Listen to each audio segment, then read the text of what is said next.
Check, check. 1, 2, 3, 4. Let's go! And welcome to another Ballsy Uncut. I do appreciate you checking things out. Remember to like and share the show. Want to welcome another sponsor to this program. By the way, thanks to my sponsors who have been faithful to me. AGT Foods Canada, Murad El-Khatib, who is the president of the Regina Thunder. Good luck to them in continuing to secure first spot. Big game this weekend against the Edmonton Wildcats. I'll be on the call there on Access Now Sports with Avery LeBlanc. Very happy to be doing that.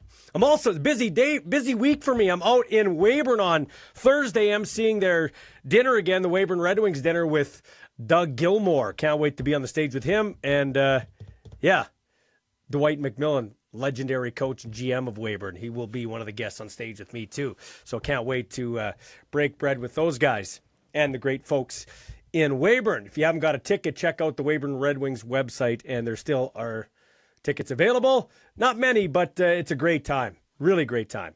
Okay. Yes, I want to thank my other sponsors. Ward Tirecraft, 101 Dudney Avenue in Regina. Go check them out. Tell them Ballsy sent you 10% off your tire and mechanical needs. And hey, you might want to get those winter tires. It's not that far away. Hard to believe. Really hard to believe. Also want to thank the fine folks at Crestview Chrysler who employ me. We are giving away $10,000 this month to somebody who purchases a vehicle. Plus, you'll also have a Plinko board there. So once you purchase the vehicle, you can get money off a warranty, gift cards, a trip to Vegas. I just had a guy win a trip to Vegas yesterday. If you'd like to get into a new to you vehicle, either new or pre-owned, give me a call, 306-526-7979, or text me. I'd be pleased to help you out. Enjoying my time there at Crestview Chrysler, doing this podcast as well. And it was a joke. I put out a joke that backfired. I was in Ottawa with my significant other, watching my son a couple of weeks ago. We were walking down, I think it's Spark Street, in front of where CBC is. I sat in one of those big wooden chairs in front of CBC and made a comment that somebody got a media job. I didn't say it was me. I said somebody. People are like, where are you going? Where are you going? What are you doing? And I do appreciate your thoughts and queries and all that stuff. I do appreciate it. I'm not saying that. It was more a joke. Anybody that knows me knows, first of all, they'd never hire me at CBC. Come on. And I wouldn't work there. Unless they said, hey, we're getting CFL back. And they said, hey, we're going to do CFL and U Sports. Would you be our commentator? I'd love to do that. I would. I would love to do that. Anything else? No, I wouldn't be working at the CBC. Let's just be honest. And like I said, they probably wouldn't hire me. I'm going to straighten this guy out here. My Edmonton Elkamos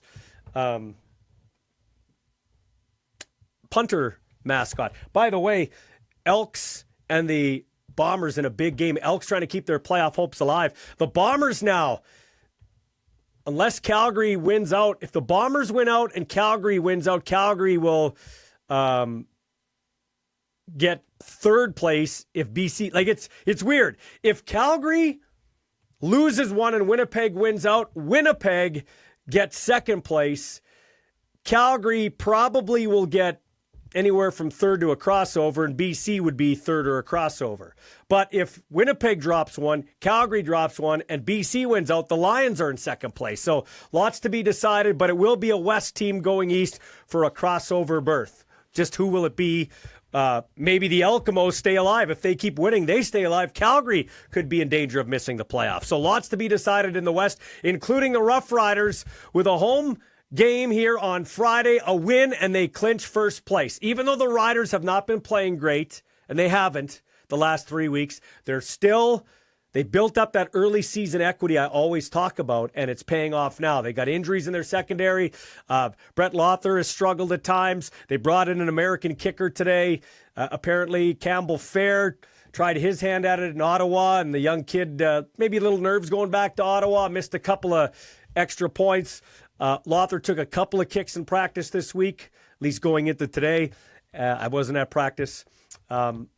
I didn't go to practice. Not really welcome around there by a couple of guys. I still got lots of friends on the team texting back and forth with A.J. Allen, Sean Payne Jr., bunch of the guys, Mitch Picton, those guys, wish them the best of luck. If the Bombers don't win the Grey Cup, I would I wouldn't be upset if the Riders won the Grey Cup just for the guys on the team and some of the coaches. There's a couple of dudes I don't want to get a Grey Cup ring. They know who they are. Most people know who they are. But there's lots of great guys on that team. Jorgen Hughes, Brett Lawther. Anyway, Riders, a win over Toronto with Jared Dagey at quarterback because Nick Arbuckle's been shut down. A win, and they get home field advantage. Got to win then just one game to get to the Grey Cup in Winnipeg. So Corey Mace, I'm sure he'll have his team dialed in on Friday. They haven't been really dialed in for much of the games in the last 3 weeks. They really haven't played a complete game all year. So that's a positive if you're the Riders. They haven't played a complete game, and they still are in first place if you're a Rider fan. Other sponsors that have helped me out, Boys Next Door Window Cleaning, Landon and Nathan. They also do eavesdrop cleaning, and they'll do snow removal too, I believe. I think they're still going to be doing that. So check them out, Boys Next Door Window Cleaning and Gerhardt Studios. My friends Nicole and Dean and Leander. Leander and I went over to the Den to shoot some B-roll, as they say, and get some ideas cooking for social media. They've joined us here. Athletes aren't built during the season. They're built here. And the off-season is where real progress happens. At the Den Sports Performance and Agility Center, they don't just train, they develop. For athletes ages 13 to 17, they offer team packages and individual group training with up to 5 weekly sessions of your choice of dryland and strength-focused work.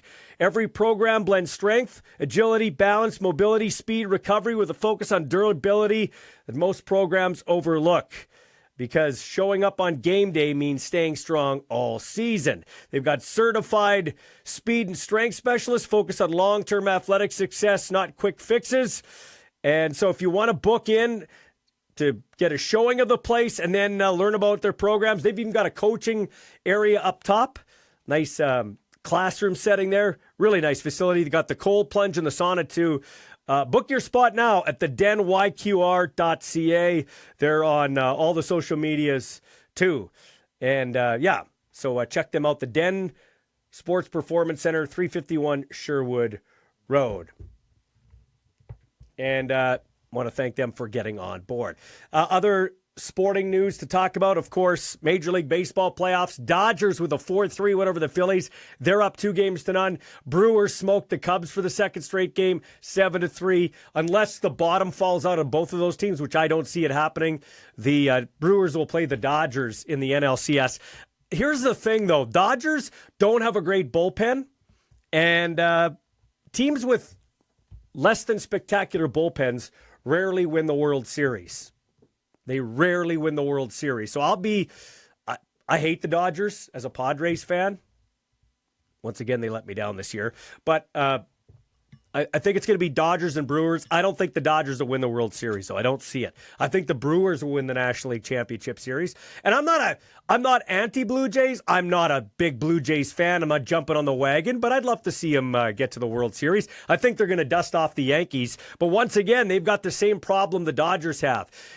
Listen, don't have these national broadcasters come in and call games, and you don't get a true indication of what really a team is all about. Ask a real fan. My buddy Sean Kleisinger is a huge Jays fan. He knows everything about the Jays, a lot of sports, actually. Very bright mind. I miss working with him in a sports setting. We had a sports show humming, and, I hope he can get back on his feet in the sports business again. That industry it did some damage to his health, but he loves it so much. So we'll see how that transpires. Love Sean. Talk to him daily. But anyway, Sean Kleisinger tells me that, when I talk to him about the Jays, he's concerned about their bullpen. Same with Dodger fans. They were winning that game. Then you just know, if you're talking to Dodger fans, their bullpen, the guy comes in, is it Trident? Older pitcher, it's white knuckle time. They did everything else right, but the bullpen. So I don't know that the Jays have enough to win the World Series. I think they're going to dust off the Yankees, and who knows? Tigers, Mariners. I still like the Jays' chances against either of those teams. I think we're going to see the best teams in the regular season meet in the World Series. The Jays, who haven't won it since Jesus was a carpenter, and the Brewers, who have never won it. That would be a dream World Series for me to watch. Not much in terms of ratings. For sure, that American TV not rooting for that. That's how I see it going, but I don't know. Well, Jays are hot right now. That Trey Savage was great to watch. Then the other sports thing to talk about, the NHL is back on the ice tonight. You got Florida and Chicago. You've got Colorado and the Kings. And the other game is the Rangers and the Penguins. Those are the three games. The Edmonton Oilers open up against the Calgary Flames. And the greatest bargain in NHL history happened this week. Connor McDavid, 2 years, $25 million. He has proven that he wants to win and wants to win in Edmonton. That is a huge discount. Now, I saw something online. I didn't do a deep dive on it, but I sat around the office at Crestview Chrysler. Everybody was talking. Can you believe it, Ballsy? A couple Oiler fans there. My friend Jared Dumba, he's the guy that said it would be a short-term deal, and I said, nah, you're crazy. And if it doesn't work out, he'll go to the Kings. I still don't think he goes to the Kings. I mean, his best chance to win is in Edmonton. It is, with the Leon Draisaitl and Bouchard, and they just signed Wallman. I mean, there might be a couple of other places to go where he'd have a good chance too, but who's going to afford him in his next deal? I think Edmonton, they've played they've one of the best winning percentages in the regular season. They've been to the last two Stanley Cups, one of the most successful playoff teams over the last 4 or 5 years. The window is 3 years minimum, but this is a guy that wants to win. A lot of guys say they got to do what's right for their family, and they talk a bunch of bullshit that they want to win. McDavid gave the ball to Bowman to run with, and now Stan Bowman, don't F it up. You have to get this right. Get another defenseman. Get a goal, another offensive guy, and get a goalie. You got to get a goalie that can be consistent. Does that mean Skinner's the backup and get another guy, or does that mean you deal Skinner and somebody and get a guy in with Pickard or Ingram, the Imperial Saskatchewan kid they picked up? But kudos to Connor McDavid. He has shown that he is a true leader and a captain, and that he earns more respect from this Oilers fan for sure. So that's the other interesting story on the national sports scene. Okay, we're going to take a break. Lots to get to in the show. We're going to hear from a guy that was involved in U.S. expansion. Lonie Glieberman's going to join us to talk about his thoughts on the rule changes. He doesn't like them unless they lead to U.S. expansion. We'll ask him, does it really work? Will it really work? Why didn't it work if it's so great? And Ryan Hall with a recap on U Sports football from the past week, his thoughts on the Riders, and his thoughts on the rule changes, too. Kind of thinks like me. This is Ballsy Uncut.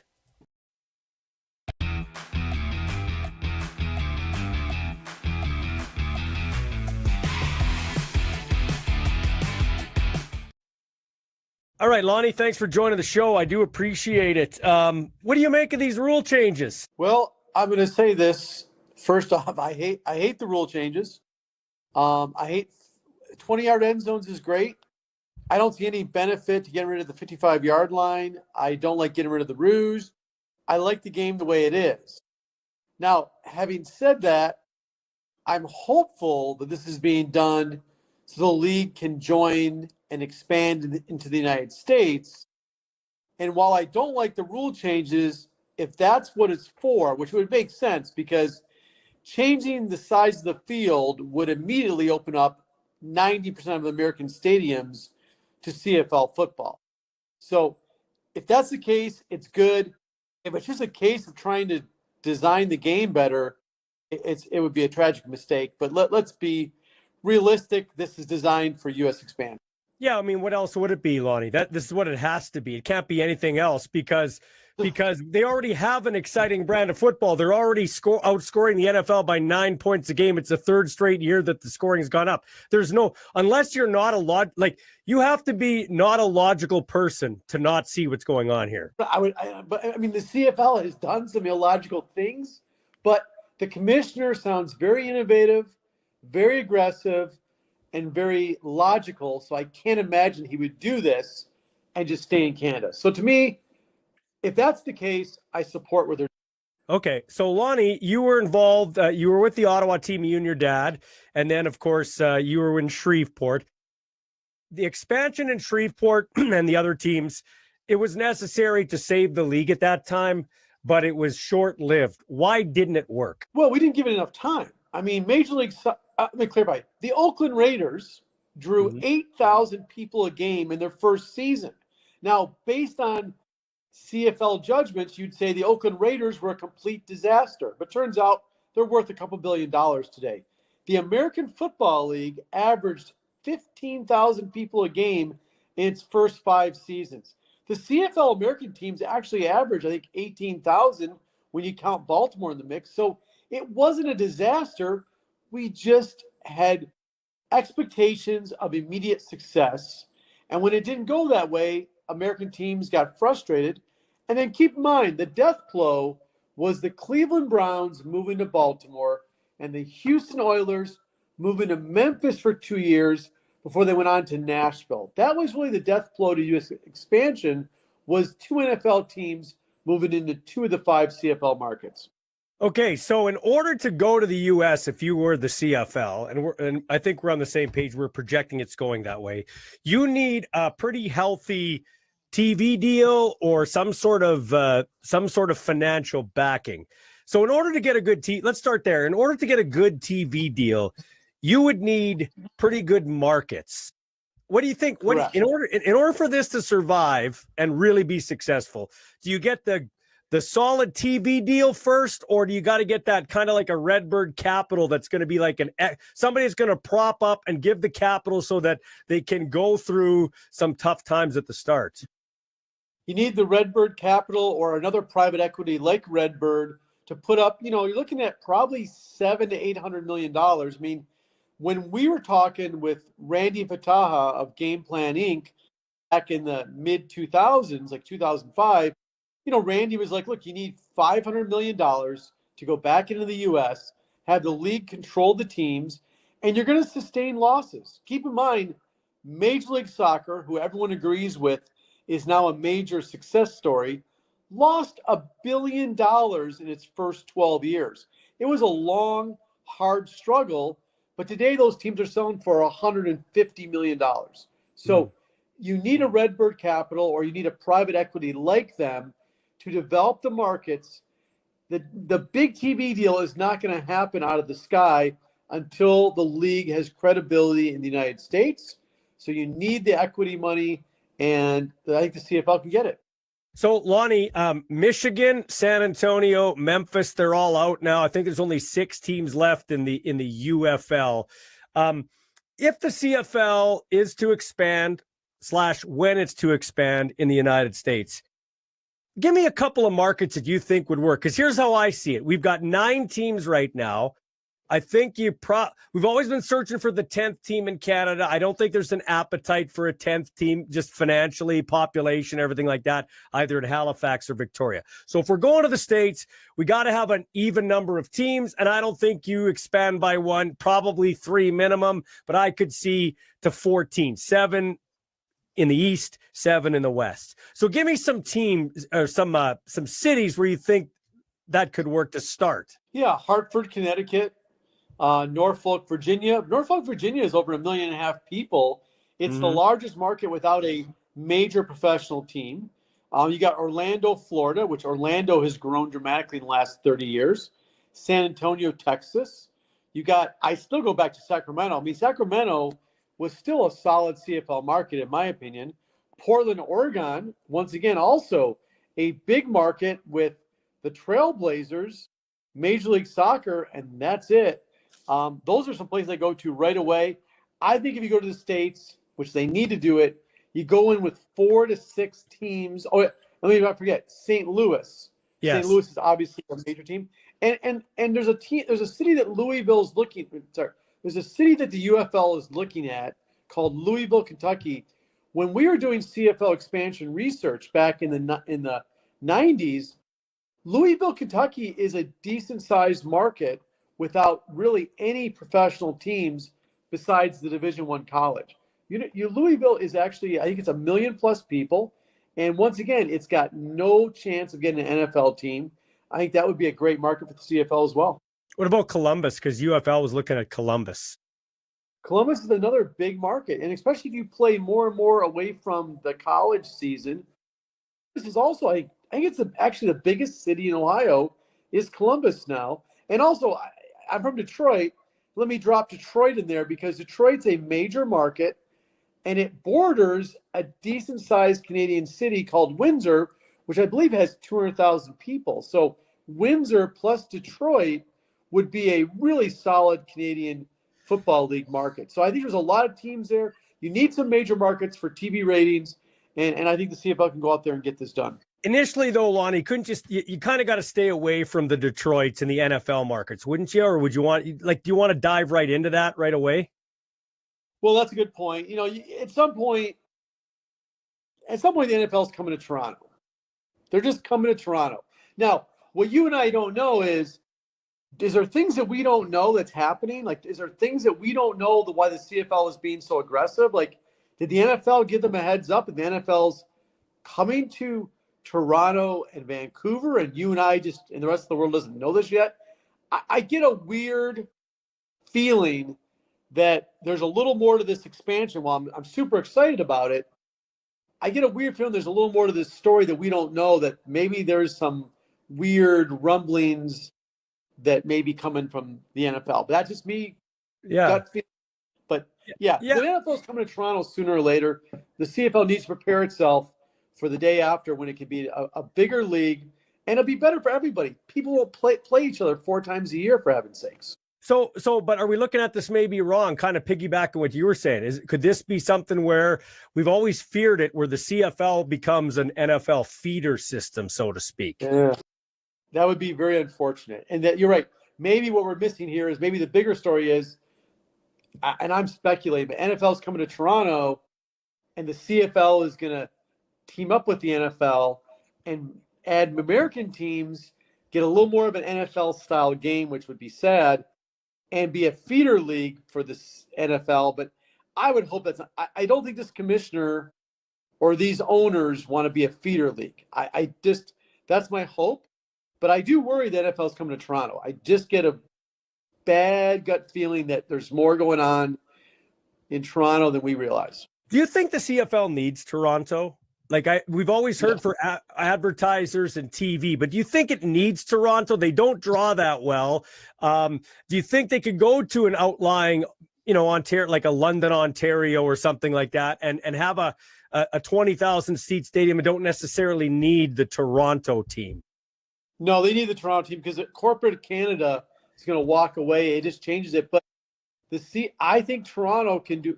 You can't have Toronto as your only anchor. That's why the U.S. expansion was so important in the 90s. We feared the NFL was going to come to Toronto sooner than later back then. And our urgency was to get out front of it and establish American cities so that our TV deal wasn't so based on one major market in Canada. CFL needs Toronto, but the goal is to build up other markets around it because you can get, Detroit's 5 million. San Antonio is probably 3 million now. Orlando is probably 3 million. You go to Portland, they're probably 2 million. So all of a sudden, you're going to add U.S. teams that right off the bat have more people than most of your Canadian cities besides Toronto, Montreal, and Vancouver.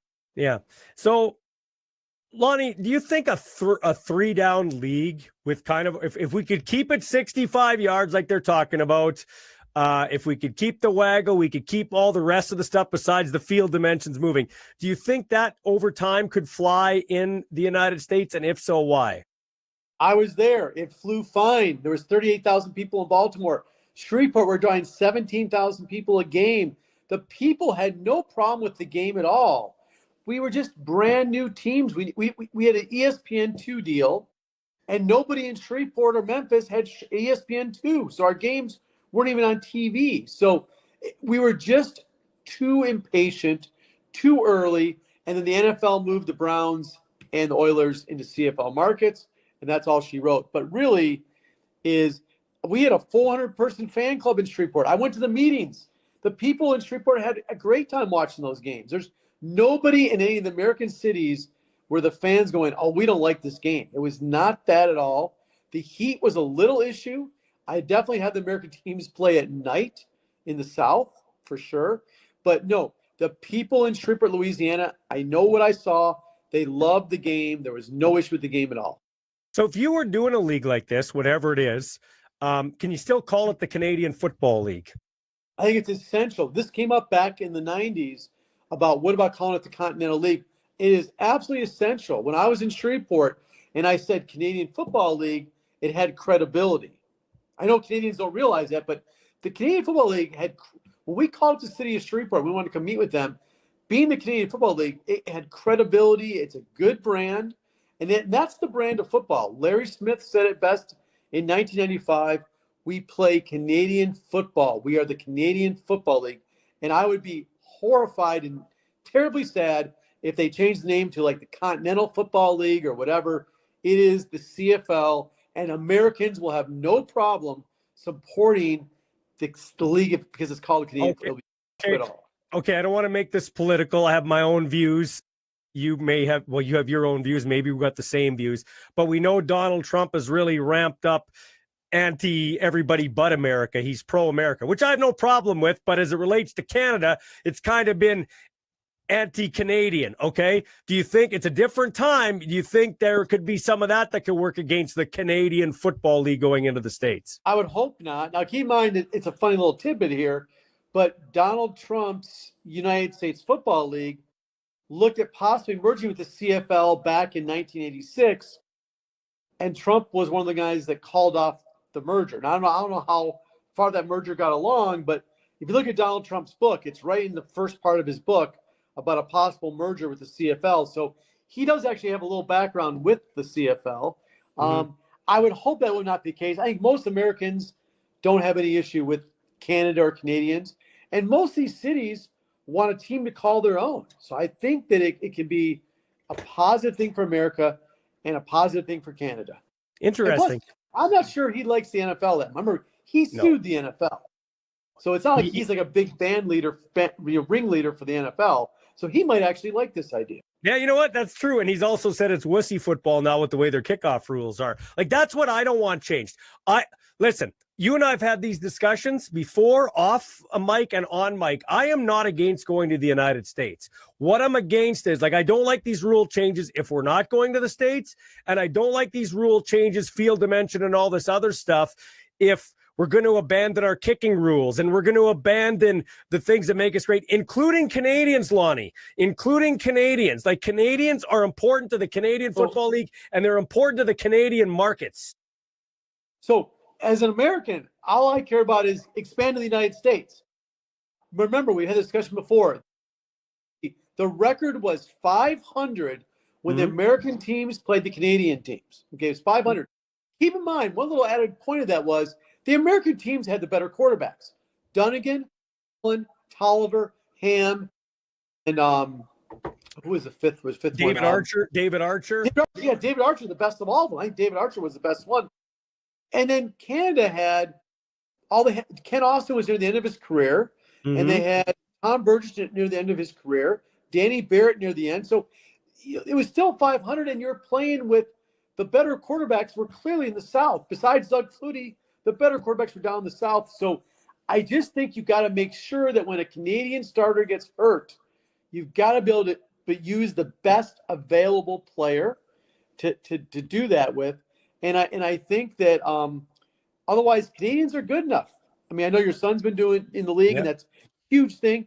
But Canadians, our offensive line in Ottawa in 1991 was a better offensive line than the line we had in Shreveport in 1994 and 1995. The difference, though, was if Shreveport suffered injuries, we had strong backups to jump in there. In Ottawa, we would have saw a big drop-off in 91 if any of our starters, Roper, Illebrand, Smith, Irv Damon, or Karli Orenko, got hurt. Our backups were at a much lower level than our starters. That's the problem. But, like I say, just don't hold back expansion, because you got to get these kids excited again watching CFL football. And they're looking around, and every other league is 30-plus teams. And here is the CFL at 1954 levels of 9 teams. NFL, I guarantee you, would struggle if it still had 9 teams. Well, and Lonnie, that's the thing, Lonnie. That's the thing. You're absolutely right. That's why I think we need some juice with expansion. If we could get it in Canada, no disrespect, but I'd say don't go to the States, but we can't. So we have to look there. I totally agree with exactly what you're saying. Like, you hit the nail right on the head there. We do need to look at it, but there's a bunch of questions that come into this. So I phoned John Lipp, who was then the team president in the 90s, and I asked him. Now, granted, John's a great guy, and I hope when I'm in my mid 80s, I'm as active as him. And I'm not saying that his faculties are not with him, but he's 85. I asked him, hey, how did you pay the players? He goes, to be honest with you, Ballsy, I can't remember. So, Lonnie, how would you pay the players here? Like, because you got Americans playing here, you got Canadians playing there. It's not like we have the money of the NHL. Like, NHL teams, they take money in Canadian dollars, pay them out in American dollars. You couldn't do that in Canada. So how would you pay the players? Clearly, we paid them in America. I mean, we paid Shreveport. The salary cap was pegged at a certain date based on the Canadian dollar to the U.S. dollar. They'd say, okay, let's just say it was $1.10 to $1. Yeah. And on May 1st, and they would say, okay, now the cap is based on that currency. So the rest of the year, you're locked in at that rate. That's how we did it. We paid them in American dollars, but it translated in the same dollar amount as the Canadian cap. Okay. American teams didn't pay more, didn't pay less. It was just based on the currency. And I think, like I say, that's one. Those things are the easy things. Workman's comp's a big one. It needs to be self-insured. That was a big cost that we found out about as a surprise. St. Louis. I mean, Americans love football, and the brand of CFL, unlike the UFL, which has no tradition at all, unlike these other football leagues that come and go all the time, the CFL. When I was in Shreveport, I go speak at a luncheon. The CFL had tradition. I could speak about Joe Theismann, Warren Moon. They were excited about Flutie, which brings up an important point. You got to have marquee players. You got to go Savannah Banana style, which you know what Savannah Bananas are, obviously. Everyone knows they are now. Yeah. So I would get a hold of that guy. If I was the Canadian Football League, I'd say, we want to bring you in as a partner or a consultant or both and have that guy help you because he's selling out with A-ball quality players, single A-ball quality players. He's selling out Fenway Park. He's selling out in Chicago. He's selling out in Miami. The guy knows what he's doing, and he'd be the ultimate partner or consultant for the. I know the CFL takes itself very seriously, but you got to talk to guys like this. This guy knows how to compete against Major League Baseball, and the CFL has got to learn how it can compete against the NFL and the States. And one of the ways to look at it is Savannah Banana style, to some extent, needs to be looked at because you can't just get quarterbacks now that are making. You can't compete when they're making $30 million a year. Number two quarterbacks you can get for a couple $1 million a year, but I still think the Savannah Bananas founder is somebody to reach out to. So before all this went down, I had been kicking around the idea with a buddy of mine. Every CFL owner has money, like whether it's a group owning it or the private teams or public teams, the Riders and the Blue Bombers, the only teams making money apparently. But every team's owned by a guy or a group that has money. If you're going to get some eyes on this game, you got to go after the Shedeur Sanders and those type of players and get pay them $2.5-3 million.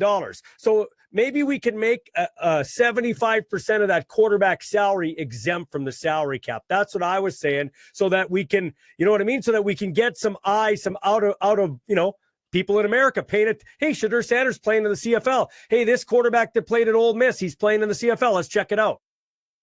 Right. Well, just go back to make it really simple. Just go back to the old marquee player rule, and one player's exempt. You got to do that because and for it to work in the States, we signed Billy Joe Tolliver. That was a big deal. When Flutie came to town, that was a big deal in Shreveport.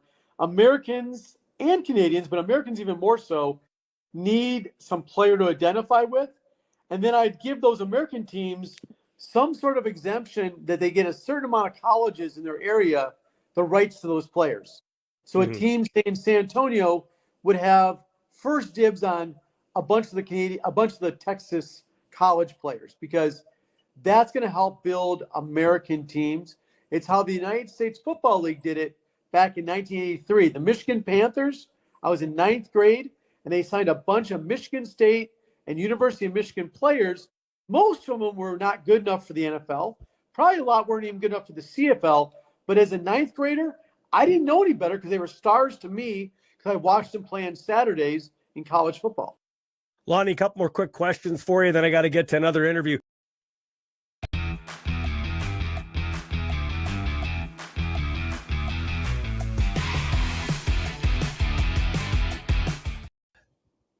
I want to go back to something you said earlier about speaking in Shreveport and how Canada has, like, you know, it's got a reputation, you know, like, hey, the Canadian Football League. Why do I need an American to tell me how good our league is and what kind of good reputation we have? Because I call them basement Daves. They get online or whatever, they get in these talk shows and they say, oh, the CFL's Bush League. If they were any good, they'd be in the NFL. Why do I need an American to tell me that my league's good? Because that's what I feel it's stupid. Oh, I agree with you. It's totally ridiculous, but sadly, in Canada, that has been a problem. I remember one time this is 2 years after I was out of the CFL, I was having dinner at the Sky Dome, and this waiter made this comment about CFL being second rate, and I said, dude, guess what? I'm an American, and I love watching the CFL, and guess what? The Sky Dome makes its living partially off the CFL, so I don't know why you have such a negative attitude. So it ticks me off too. It's ridiculous. It shouldn't be that way. But you and I can't control culture. And Toronto especially views a league that has American teams as first tier. And it does not view that way of a league that has just Canadian teams, rightly or wrongly. That's the culture. And that's by being next to a very big neighbor to the south. But you don't need it. But I think the American expansion will dramatically increase the interest in the CFL with Canadians. You know, a lot of times you look in the rear view mirror and you don't look in you look in the rear view mirror, not at the windshield. That's why the windshield's bigger. Okay. And I'm guilty of it too. I love my league, but a lot of where we're at are my sins of the past, but it's never been the game. It's been the marketing, the messaging, the lack of streaming, the websites that aren't updated. Like TSN, your host broadcaster doesn't even have the standings updated right after the game. You got to, it's little things. I've likened this move, and I'm not saying I'm against it, but I've likened this move, Lonnie, to a guy who drinks and doesn't come home. And he drinks and he doesn't come home. And his wife's pissed off and things are in dire straits. So instead of looking after drinking and not coming home, he remodels a house or moves to a different neighborhood, but still doesn't drink or still drinks and doesn't come home. Do you know what I mean? It's like you got to look at the problems that have got you to where you are. So I don't just think American expansion cures everything. No, but let me give you the fundamental one as a kid growing up and it seemed later in life. Player movement. It's not a marketing issue, in my opinion. It's not a streaming issue. Those are side issues. The biggest one is, how many teams did Dan Marino play for? Mm-hmm. One. How many teams did John Elway play for? How many teams did Eli Manning play for? And then you ask yourself, how many teams did Matt Dunnigan play for? Damon Allen play for? Danny Barrett play for? Trevor Harris play for? I mean, all these quarterbacks move around. They don't move around in the NFL. People grew up as a fan in the NFL, and their player mostly plays for one team. In the CFL, the guys Vernon Adams played for I don't know how many teams now, and that is a fundamental biggest, besides no marquee players and besides only 9 teams, if I could fix one thing in that league is don't let the players move around like this. Sign them to long-term contracts and don't cut a player because he has 3 bad games. Players, good quarterbacks, should never play for 5 teams. That's absolutely ridiculous that most of those quarterbacks we're talking about played for 5 teams or more. So am I reading the room right when I've said, because I'm one of the few media guys that have been saying this. People are calling me crazy and the Tucker Carlson of CFL. So here's what I see. So they're doing the benches on opposite sides and 35-second play clock in 26. Those aren't big deals to me.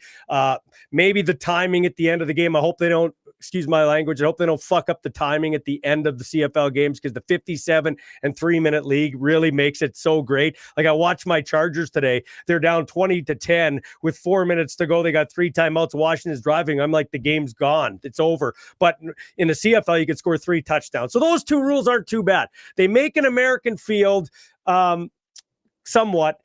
I say by 2027, are we diving into expansion, TV deal? Like, is it full on in 27, or how long do you think this takes?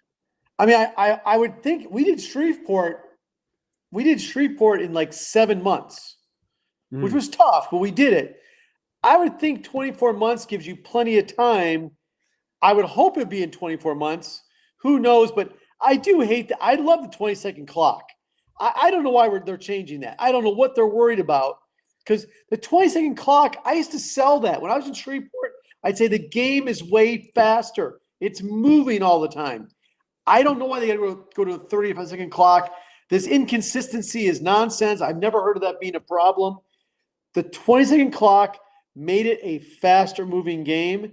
And the Savannah Bananas, the games are moving faster than Major League Baseball. That's a competitive advantage. I wish the CFL would reconsider and keep the 20-second clock going. And that's it. So that was the thing. They had a press conference that was probably the worst Q&A in the history of sports. They asked 4 questions. The commissioner's been very vague. And so there are legitimate questions out there. And that's why I'm wondering, like, we change the field, we go 35-second play clock. It's like, you mentioned Toronto, the NFL. Is there a different play here that we're really not like? That's why I'm kind of swerve. You get worried, because one of the issues I'd hear from NFL scouts was the game is so different that a guy in the CFL may not necessarily transfer down to the NFL because of the differences. And if they want to develop players, the more similar the game.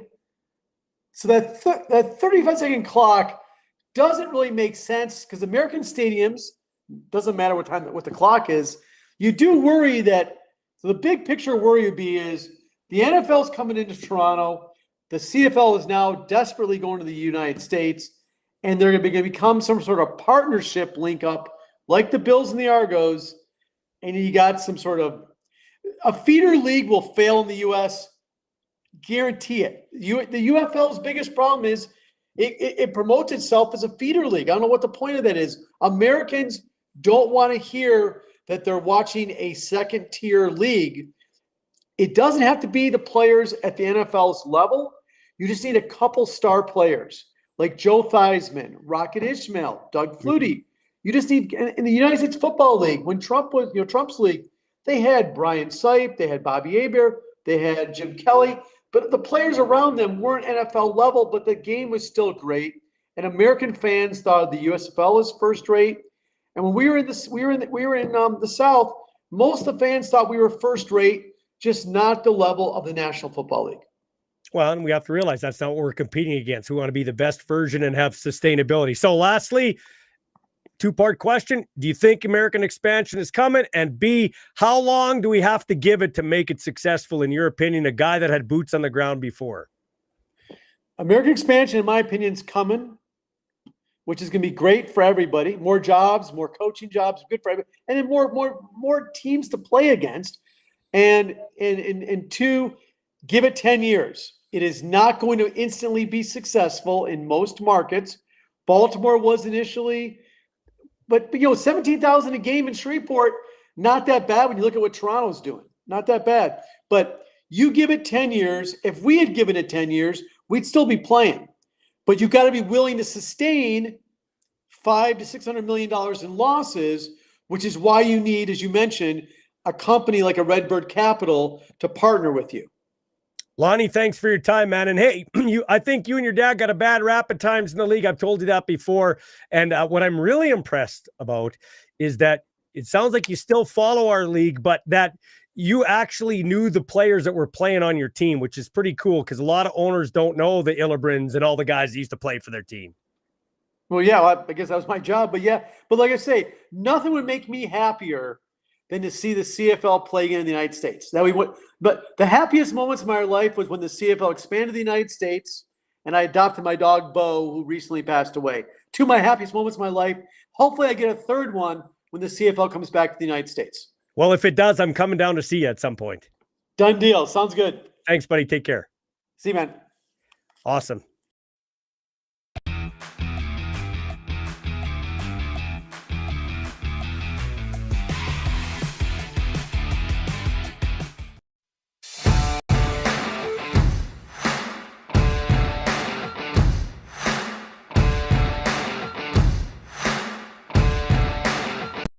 How you doing, buddy? I missed you. Yeah, it's been a long time. Shoot. Yeah, It's like a month and a half or 2 months since we've been on together. well, you've been busy, bud. You've been busy doing a bunch of stuff. So you were on the call for the Rams and the Dinos game, 18-12 game. Looked like it wasn't a Picasso. It was a paint by numbers. No. You were there. Tell me about the game. Well, I mean, I think Calgary didn't get the memo that it was supposed to be an easy win for the Rams because they showed up and they were ready to play, especially on defense. It was definitely a defensive game. Calgary's defense was outstanding. Rams defense also very good, limiting Calgary because they got a lot of good chances, some good field position and stuff like that. So yeah, I was just kind of hoping for some plays for the Rams. They were able to get one touchdown on an Erickson run in the second half, but boy, the points were hard to come by in the first half. That's for sure. Second week in a row that the Rams offense, and especially in the first quarter, got nothing going. And second quarter, last week they got something going. This week it was almost the first whole half. They just couldn't get much going. But I'll tell you what, Ryan, that's a good sign when you can't get much going and you still find a way to win. And I wonder how much last year's surprising and unexpected playoff run taught them adversity, and that's something they can lean on in games like that. Oh, I'm sure. Like I think Coach McConkey's doing an outstanding job with the culture of the team. I think he's been working on that for a number of years since he's been head coach. This isn't just something that popped up at the end of last year when they got on that amazing run, barely getting into the playoffs and then being just a few points away from getting to the Vanier Cup. So yeah, definitely they've worked hard on that. They've got some really positive, strong leaders on the team, and they're not rattled. They don't panic. They just kind of stick with it and trust as they say, the cliche, trust your process, trust your coaches, and and they got it done in an ugly way. I think I got to give him a lot of credit. He's the face of it, and the other coaching staff and maybe some in the organization. We know what happened in the offseason with the turbulence with a couple of kids getting arrested for some pretty major charges. And it's not the only program that goes through it, but it definitely, the Rams have had their issues off and on over the years. So to come back from that, to weather that storm and be off to a really good start here, putting themselves in a nice position in a year where they're hosting the Vanier Cup, tip of the cap to them for sure. Oh yeah, 100%. And I mean, the first three games, the offense looked really good. They were passing the ball. Of course, they were running the ball very well with Erickson and Katende, and that the offensive line. Hey, get this. 6 games, the offensive line has not given up a sack for the U of R Rams. Can you believe that? That's awesome. That's unheard of. Like that's just incredible. So yeah, I mean, it's always the thing to say, quarterbacks and running backs, oh yeah, I got to give credit to my offensive line. But boy, you got to give credit to that U of R offensive line and Ro Borgman and Brett Jones, who work with those guys every day. Man, they're doing a fantastic job. But the Rams defense, I think, has been the real surprise because they lost a lot of key guys last year, including the 2 guys that you alluded to a moment ago, as well as some other guys through graduation and those natural things where you lose players. So they have a pretty young, especially in the backfield, defensive backfield, pretty young, pretty inexperienced group. But they're getting better every week. The front 7, the front 6, the defensive line. I think the defensive line's been the standout group on the defense, and defensive line and linebackers. Coordinator Sheldon Gray, he just keeps rotating guys all the time to keep them fresh, keep them active, and they've been really effective. Yeah, and they got a nice 1-2 punch in the backfield. What do you like about Erickson's game? He can do it all. I think that's what I like about him. He runs inside and he gets the tough yards. He's got great moves in the open field or to set up blocks to get into the open field. He's got the speed to break away and beat defenders. He's a really good receiver out of the backfield as well. I haven't, I don't see him block very much, but he's not in there to block. He's in there to handle the ball, and so basically he can do it all when it comes to having the ball in his hands. 1-2 punch in the backfield, 1-2 punch at quarterback. Pelche didn't have he was stymied, so they brought Sieben in, and he completed a couple of nice balls that I saw in some of the social media clips with you and DuPont on the call. Yeah, like Noah, the first 3 games looked so sharp. Like he was really accurate. He was fitting the ball into tight windows in the zones, and the receivers were finding those windows in the zones, and just everything was clicking in the first 3 games. The last 3 games have not been that way. There's been some open passes that have been missed, whether it's a short zone throw or a screen pass that gets tipped. Just a lot of misses, or a couple of open deep routes. Those deep routes don't come open very often, but if you get a guy wide open on a post, and wide open meaning he's beating his guy by a step, you got to make that. And they haven't been able to connect on a lot of those in the last few games. So yeah, last week, Sieben stepped in the third quarter, later in the third quarter, did pretty well, kind of gave him a little bit of a spark. And then this week he came in a little bit earlier, came in right at the end of the first half. And, didn't light the world on fire, but it's just like when you pull a goalie in a hockey game, it's like just, ooh, it's like this, for some reason, it's a sacred cow. You can't pull a goalie, you can't pull a quarterback. And if you do, it's like this major thing. But I guess it's like a big wake up call for the team. And I think if nothing, like even though it was the running game, when Sieben was in, the running game opened up. Like Calgary was really shutting down Eriksson in the first half, and when Sieben came in, even though he's not blocking and he ran the ball one time, I think the Eriksson running game really picked up. So I think there's something to that. Sometimes changing things up just kind of sends a message to everybody, like we got to get some crap going here. U of S Huskies were, when I looked earlier in the week, they were favored by 21.5 points. That was a lot of points. Then it dropped to 14.5, and the Huskies barely won 31-24 over the Alberta Golden Bears. I wonder if they got caught looking at the at the press clippings before, too, so to speak. I mean, I know teams block that out, but sometimes you're like, we should beat these guys, we should handle these guys. Then you get into the game, and it's like, holy cow, they're into this today. Well, I mean, U of A got off the schneid last week. They got their first win of the season, a little bit of a surprising win against UBC. And they showed up, backup quarterback. They're going with Trey Reeder now. So he started the game and played well, did a lot of running, threw for, I think, around 240 yards. But, I mean, a big thing for the Huskies is Anton Ammanrud didn't play. I don't know if you didn't know that. Yeah, I did, yeah. But yeah, he's sick. And so he didn't play. So they had their backup, Farrell, I think was his name, for Saskatchewan. He did not bad.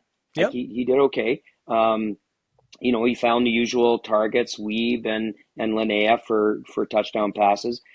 But yeah, definitely was a lot closer. Both those games, both the U of R game and the U of S game, were a lot closer than people thought they were. The two Alberta teams definitely showed up ready to, they didn't mail it in before Thanksgiving. They came to finish strong before the bye week. You're a provincial winning coach with the Campbell Tartans. You said, Ballsy, I can't do the post-game show with you because me and my lovely wife are going to watch Campbell and Riffle. And that probably was a good call because the Ryder game was dog shit, and even though they won. And that was a great game, Campbell and Riffle. Tell me about that game, 35-33. Yeah, it was quite a game. Riffle led the whole time. They had a good first half. They were looking really good. They had a comfortable lead in the first half.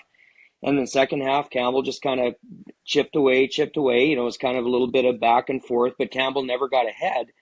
And, I don't know if we're going to talk about this or not, but Canadian football timing rules are unbelievable. Like they just lend themselves to exciting finishes. And that's what happened. Campbell got the ball down by 4 points, so they couldn't kick a field goal.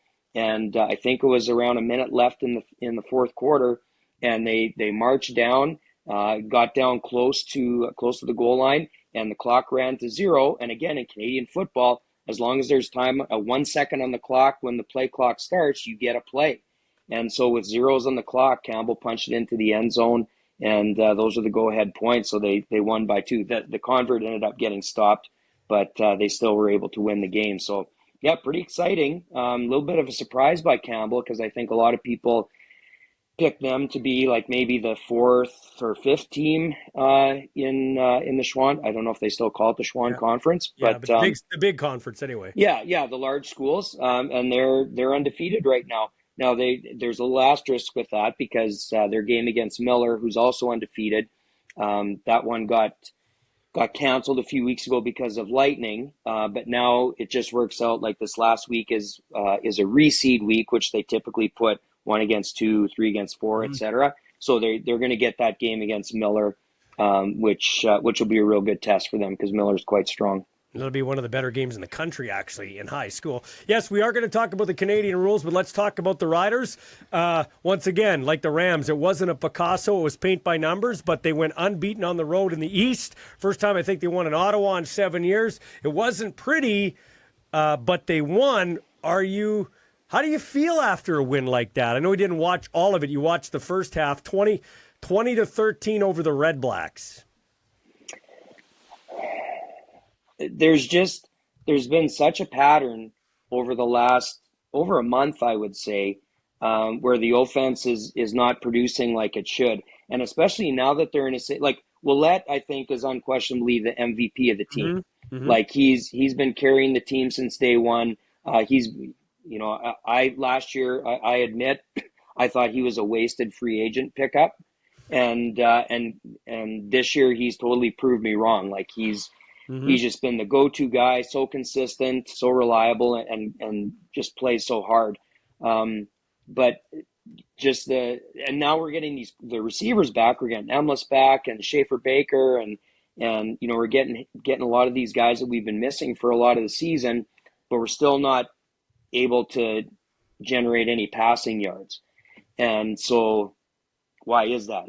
And again, it's not just Friday night. It's been since before Labor Day, I think, that we just haven't been able to get much going. And I don't know. I just think Trevor Harris is not playing like he played at the end of like kind of the tail end of the season last year and the first part of I shouldn't say that. First part of the season, I don't think he was much screaming heck either, but he kind of picked it up. Like in the summertime, he was playing quite well.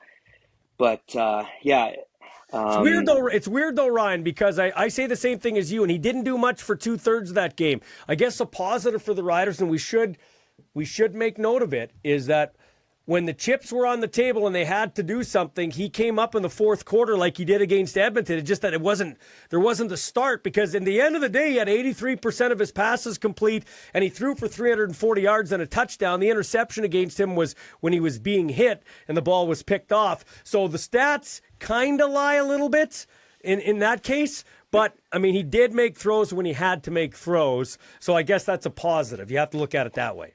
Okay, yeah, and I'm speaking out of 50% ignorance because I didn't watch the second half. I didn't get to see that. Yeah. I was just kind of basing my comments on the first half and on the back-to-back games with Winnipeg and the Edmonton game. Yes. that weren't super sharp. But you're not off by any of that at all. So here's a question for you: Riders will play an Argos team that will have Jared Dagey at quarterback. I almost said Seth Dagey, but that's the old Rider quarterback. They'll have Jared Dagey at quarterback. The Rough Riders, unless they're absolutely asleep at the switch, win that game, and they have one win to get to a Grey Cup. They're going to have a first-round bye. So they'll have 2 weeks of meaningless football, and they won't play the first week. Now, you don't want to screw your nose up at a first-round bye. That's not what I'm saying. But this is where the coaching staff is going to have to, I don't know if you've ever been in a position like this, where you got to guard against complacency and meaningless football. I've seen a lot of teams stub their toes when in a situation like this. Like, we can list teams till the cows come home. 16-2 Eskimos. How many Stampeder teams like that? You know what I mean? Like, you got to guard against meaningless football down the stretch. At the same time, you want to finish first. I get it. Yeah, and I have no experience coaching meaningless football because the leagues I've been part of have always been very tough. And, you're just trying to do everything you can to manage your team, manage your players, keep the mental, physical, emotional energies managed and in the right ranges, so you're not giving too much, but not coming out flat in any of those ways. But yeah, I think it's really important for them to get that bye because I think that like I don't like buys as a high school coach, but as a professional coach with an 18-game regular season plus playoffs, those buys are pretty important, especially because the Riders they're done with buys now, so they're finishing the last part of the regular season without a buy. So if they're able to get it, I think physically and mentally and emotionally too, it'll just be a good break for the players, like to just kind of be able to gear down. But I think they have to, whatever they're doing, they have to go hard for every single game. Like even if they're going to make some substitutions, you still have to treat it like we're not pissing around here. We're not just showing up and just going to mail it in and let somebody walk over us because we got first place locked up. Like that's you saw it years ago with Peyton Manning and the Indianapolis Colts. Having not going for a perfect season and kind of dialing it down, and then they come out flat in the playoffs. Like you want to be in a nice stride as you go into playoffs, and even if you're managing your players and sitting some guys, I think that's okay, but you still got to treat it really seriously. Yeah, for sure. Okay, so lastly, before I let you go, with the West, can you believe it? Like the Winnipeg Blue Bombers were like, I mean, it's close to me, but I'm like, okay, probably third. Now the Calgary Stampeders with an epic collapse, and the BC Lions are getting hot. I would say lucky for the Bombers, they played BC early, so they don't have to play them again till the playoffs. Riders too. Till the playoffs, and the Riders too. And Calgary looked like they were the most dominant team, and now injuries and Vernon Adams with a lack of confidence or whatever, like Calgary could end up either missing the playoffs or being a crossover team. Just wacky in the West right now. Yeah, I would not have seen that one coming with Calgary. And yeah, I mean, BC, I think it's just Nathan Rourke is finally kind of hitting his stride, right? Like BC looks very dangerous right now. I would say probably they look like if you're going to do power rankings, I would say they're probably the top team as far as the way they're playing. But yeah, Calgary's kind of interesting because they also lost to Ottawa earlier in the season. So they've had some bad losses during the season. They've had some really good wins, taking down the Riders twice in both matchups so far. But then they've had some bad losses. So they're kind of a funny team. I'm not quite sure what to make of them. Yeah, I'll tell you what, it's shaping up. It's really shaping up. The Bombers host, I know I sound biased here, but the Bombers could very well finish second place. They got to win a home playoff game and then go to the Riders for a one-game showdown to get back to their locker room and host the Grey Cup. Like I said it about 5 weeks ago. I said Riders Bombers in the West Final, and I really think that's how it's going to line up. That's how I feel anyway. Well, and the two games in early September were very close, very tight games. Like the Bombers played the Riders really tough, and the Riders kind of, whether it's physically, mentally, or whatever, limped out of those games and haven't looked really awesome since. Yeah, no, for sure. Okay, and lastly, I haven't talked to you on a microphone about what's gone down with the Canadian Football League. I had Lonie Glieberman on just ahead of you here, and we were talking about American expansion because he was, along with his dad, part of the Shreveport experiment. He thought it would have worked there. They just weren't patient enough and didn't last. They didn't stay there long enough. He believes that it needs to be 10 years, and they need to get some sort of like a Redbird Capital or an equity firm to sink a lot of money into this. Like you need to take $500 to $600 million in losses over 10 years to then see the other side of things. I'm not getting you to weigh in on that, except for this. Do you see a reason why they'd make these changes unless they are going American expansion? Like, why make it an American field? You're a teacher. You're logical. You've looked at this, I'm sure. Like, we're going American expansion here, aren't we? Like, that's what a logical person would think. Yeah, it seems that way anyway. Like, if it looks like a duck and quacks like a duck, it's probably a duck. The whole thing makes no sense to me. Like, why you make these announcements now, it just seems to be kind of some random, if we're talking about making the game better, that's what they're saying that these changes are for. They haven't mentioned a word about American expansion. They've just said, to try and bring in more fans. How are those things going to bring in more fans? So let's stop you there. Just from a strategic, tactical, coaching, and you've coached at a high level. You coach tackling camps. You call youth sports games, which are some of the best games going, even junior football games. It's outstanding football, yeah. In terms of excitement, timing rules, all that. So tell me, from what you see, what do you see in these changes that will make our game better and get people more excited about an already exciting game? Nothing.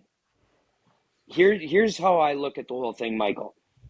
We've been hearing for quite a while that the CFL is a losing organization. They're losing money. By that, the teams are losing money. They don't have a TV deal for moving forward, which financially is a pretty big problem. Gate revenue is going down, so it's a sinking ship. It's the Titanic. Mm-hmm. Why would anybody say, going along past the Titanic, like minor football, university football, high school football, junior football, CJEP football, all these different amateur football organizations and leagues in Canada, why would they look and say, hey, look, there's the Titanic, it's going down, let's jump on? They're probably doing the right thing. Like amateur football, and I'm just very disappointed in Football Canada that they haven't come right out and said, the CFL is a professional league. They are not Canadian football. We are the guardians of Canadian football, and Canadian football is great. Canadian football is exciting. It's competitive. We've got, as you said, university, junior, CJAP, high school, and minor football. We've got great football at all these levels, playing it our way. When I was, we talked about this back in the summer, when I was in Ireland with my son, we went to Croke Park, which is where the NFL played a game last week, Minnesota and Pittsburgh. Mm-hmm. And Croke Park is home of the Gaelic Athletic Association. And the Gaelic Athletic Association's mandate is to preserve, promote, and protect Irish sport. And Irish sport is Gaelic football and hurling. And they protect those sports from foreign sports. And what they mean by foreign sports is British sports, like rugby and soccer. So they're all about their national identity. Like those two sports are the most popular sports in Ireland. And as far as participation and everything is done kind of like in a county, like for us it would be provincial, but a county-based system of going right from youth right up to the top levels of, and it's all amateur. They don't have professional. It's all amateur, and it's all about pride in the country, pride in your county, and representing and playing your national sport. And so here they are, or you go to Australia and you talk about Australian rules football. Like Australian rules football is not looking saying, oh geez, like maybe we should be more like rugby. Maybe we should change so that we can be like rugby union football. Like they're saying, no, this is us. This is how we do our sport. And it's just such a Canadian thing. Unfortunately, it's such a part of our Canadian identity to just bitch about ourselves and complain about ourselves and criticize ourselves. And whether it's our past, our history, or our present, or whatever it is, our sport, and just say how bad we are, how wrong we are, how mixed up we are, how we'd be so much better if we were like somebody else. And it just boggles my mind that we would, in amateur football in Canada, that we would say, yeah, let's give up our field. Let's pay, organizations, high schools, communities all across Canada having to redo their fields, at a cost of thousands to hundreds of thousands of dollars. There's about 255 plus fields across Canada. Yeah, to the tune of $24 to $26 million with an M. Yeah. Like I don't see this happening. I don't see this in amateur football happening. This decision is being made by 10 people behind closed, locked doors who are doing their own little group think. Don't listen to anybody else. Let's just talk in our circle and get our own little circle whirlwind of bad ideas going. Yeah, and it just, to me, it's embarrassing that, and even Football Saskatchewan, I think, could have taken a stronger stand. Like when I saw Jeff Yowsey get interviewed on the news after it came out, he was talking about, oh, well, we'll have to phase these things in. Like, no, we don't. We don't have to phase anything in. We can stay how we are. Mike Thomas, the executive director of Football Sask, I think he was a lot more strong and a lot more in defense of Canadian football, which I really appreciated. I was really glad Mike said that. But yeah, like we still haven't heard anything from Football Canada on their social media or anything other than, oh, well, we'll be talking about this. Like they should be coming out. They should be working with the provincial sport organizations and saying, like, we're doing fine. We're tackle football in Canada is doing fine. I mean, they're unfortunately, in my mind, unfortunately, to other people, it's not unfortunate. They're very focused on flag football because flag football is a big growth sport. It's a sport that's not very expensive, and it doesn't require the same type of resources and coaching and things like that tackle football does. And you can get your membership numbers up, which any sport organization, that's how they make money, is the more members they have, they get more money. So flag football is kind of the thing that they're really focusing on, but they can't forget that Canadian football is a heritage sport. It's the only uniquely Canadian sport in the world. We're the only people that play it our way, and it's awesome. Like the timing, the kicking, the field, the size of the field, everything about it is fun and exciting. The kick, the rouge, whether you decide to give up a rouge or you return a missed field goal or you return a punt out of the end zone, it leads to exciting football. It's not just a play that ends with a touchback. It's a fallacy. It's a fallacy. This is why I argue with people. We're going to move the goalposts to the back, and it's going to open up so many more touchdowns. Well, judging by the commissioner's numbers, it's 60 touchdowns a year. His number's not mine. Over 81 games, that's 0.75 of a touchdown, which is about 4.4 to 4.5 points a game via the touchdown. But at the expense of taking 2, maybe 3 makeable field goals off the board. At least. Plus the rouges that you're going to give up. Like at the low end, you're going to be down 1.6 points a game minimum to anywhere to 6 to 7 points a game. We've gone 3 years up in a row with scoring in the CFL. We're at the highest we've been since 2008, and we outscored the great NFL, which, by the way, I like the NFL, but we outscored the NFL by 9 points a game on average, 54 to 45 points. So there's no reason for this. It makes absolutely no sense. And here's where this is where I'm talking about. Okay, hey, just before we get to that, hang on to your thought. Yeah. With the moving the goalposts and shrinking the end zone, how many exciting touchdown passes do you see in the back 5 yards of the end zone? Yeah. Like a couple weeks ago, Huskies. Rams had a toe tap back of the end zone to Nick Sirleaf against the Huskies. Last night, the U of A had a touchdown in the back 5 yards to pull ahead. U of A, the last place team in Canada West, pulled ahead of the U of S Huskies partway through that game with a touchdown pass at the end. The goalpost had nothing to do with it. They didn't interfere. It was easy passes into the end zone, to the back of the end zone. That this is all just making a mountain out of a molehill. Like how memorable is it when a pass hits the goalpost? You and I can remember one. We can remember 2019. And other than that, like, what does it matter? How many guys have hit a goalpost? They never used to be padded. Where I was going with this, the toughest pass to make in a football game is in the middle of the field. That's why when you coach the young kids, when you're coaching RMF, Ryan comes out to give you his tackling camp, and then you get your guys into practice. You tell the little guys, don't run into the middle of the field. That's where everybody is. So if you start in the middle, get through the line and get to the outside, because that's where the least amount of people are. That's also when it comes to passing. All this bullshit about, we wouldn't just throw it to the right or the left.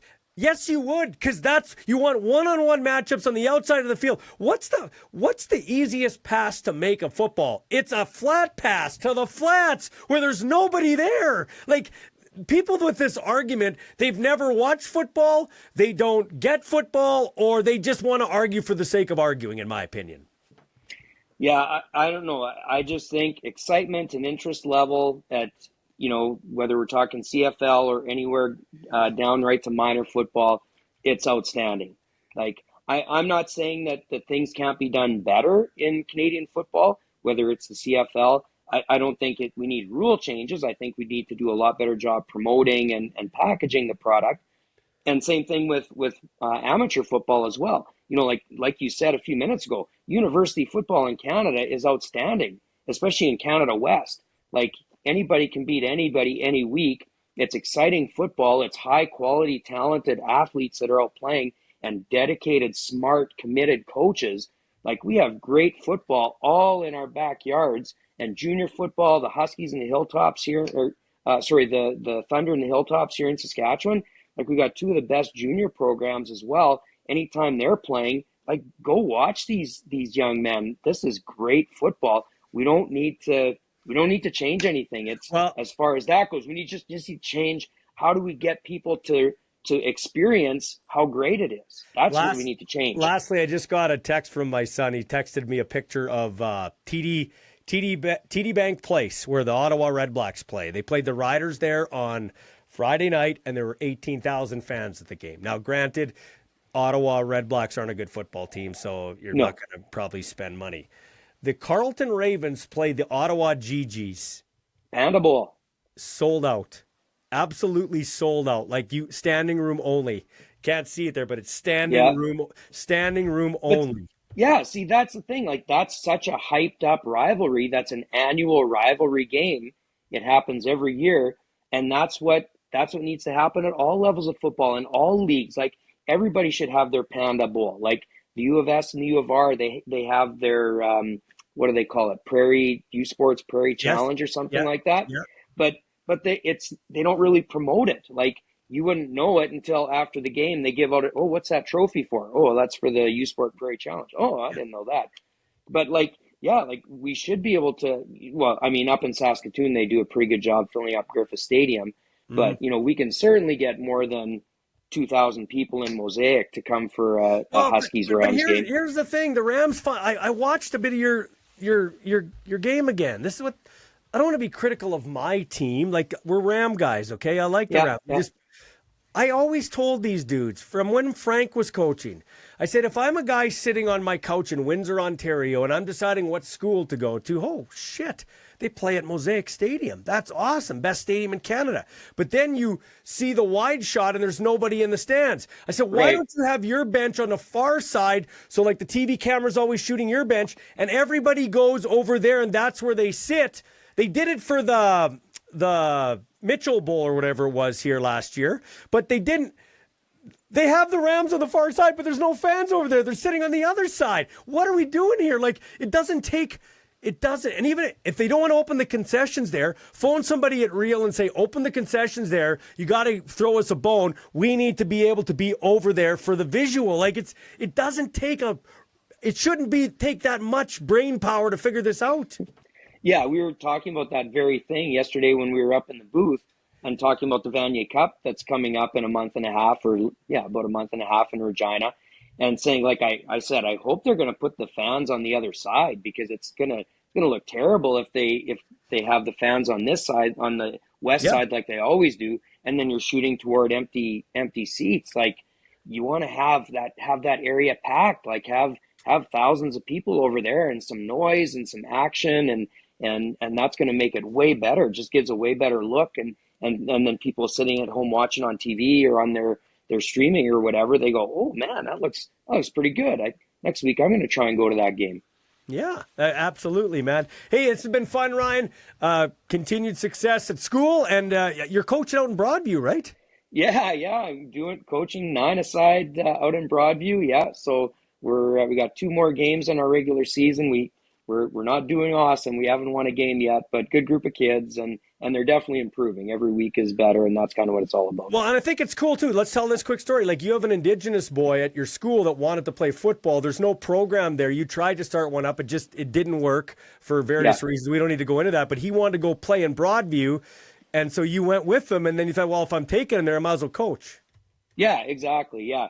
Yeah, a great kid. He just came to our school, came back home to his home First Nation, and had been in Regina and played a little bit of football in Regina.